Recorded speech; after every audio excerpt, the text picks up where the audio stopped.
müəllim idi. Onun fikri idi ki, bu görüş təşkil lazımdır. Və bu görüşlə bağlı sabah da bir sürprizimiz var inşallah. Emosiyalarınızdan hiss olmaz ki, Neftçiyə validləri sizin. Bugün azad edirik də, yəni ki, valit edə bilərdim. Neftçində, valla, sabahki oyunu yox, amma bugünkü oyun üçün neçə var. Oyundan həzz alabildiniz mi? Bəzi oyuncuların oyuna baxdım, hər bir də köylərdim. Bol oyun gözləyirdik. Gol gözləyirsiniz, gol. Bol gollu. Bol gollu indi bu yaşda hələ bir sağ olun Amma hakimdən narazı qaldım.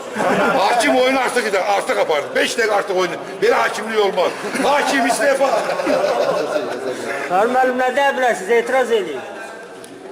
Belə hakimlik olar. Müdafiə eləmək istəmirəm. Peşəkar Futbol Liqasına bu oyunu təşkil etdiyinə görə təşəkkürlər.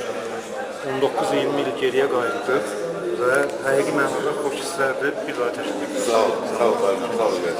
Ümumiyyətlə, Kubokun finalı üçün təşkilatınız plan üzrə getirmiş qaydasındadır. Mən elə bütün sizin iştirakınızla Qəbələ klubunun rəhbərliyinə, bütün idarə heyətinə, bütün işçilərinə və həmçinin Qəbələ rayon icra hakimiyyətindən tutmuş, bütün burada işləfələrin hamısına hörmətlərimi bildirirəm. Doğrudan da hələ biz bu təşkilatla bağlı bunlardan bir yox söz eşitməmişik.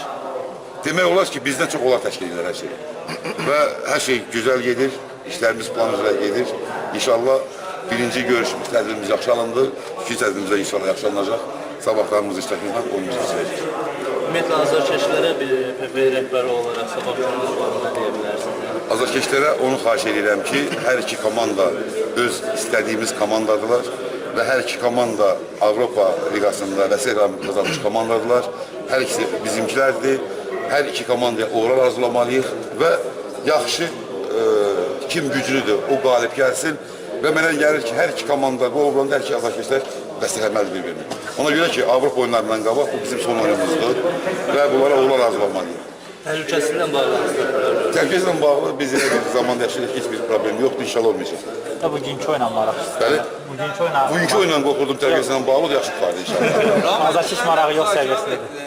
Zlatan İbrahimovic'in Qəbələdə olmağı və ehtimal olur ki, sabah PZG futbolsuzlar. Bizim çiftləri komand çoxdur. Yox, PZG-li Zlatan İbrahimovic Azərbaycanda səfərdədir, hal-hazırda Qəbələdədir. Ehtimal olur ki, sabah Azərbaycanda final oyununu izləsin. Eşitməmişəm, mən bet almışım. Facebook'a girmir də, Facebook'a girmir tam mən. Bet almışım qardaş. Nasıl bir etirazlar aldı ona? Sasar 5 manatlı bir.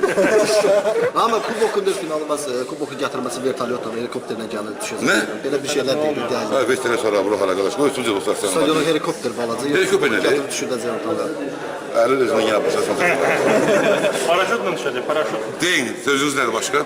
Dönə cavab verdiniz, heç bilməm, hamısını zarafat edəcək. Başqa cavab verdim müftü suallara. Siz də nə istiyorsunuz? Çok sağ olun, sahip için gelmişsiniz. Allah'ımıza razı olsun. Sağ olun. Dincəlin.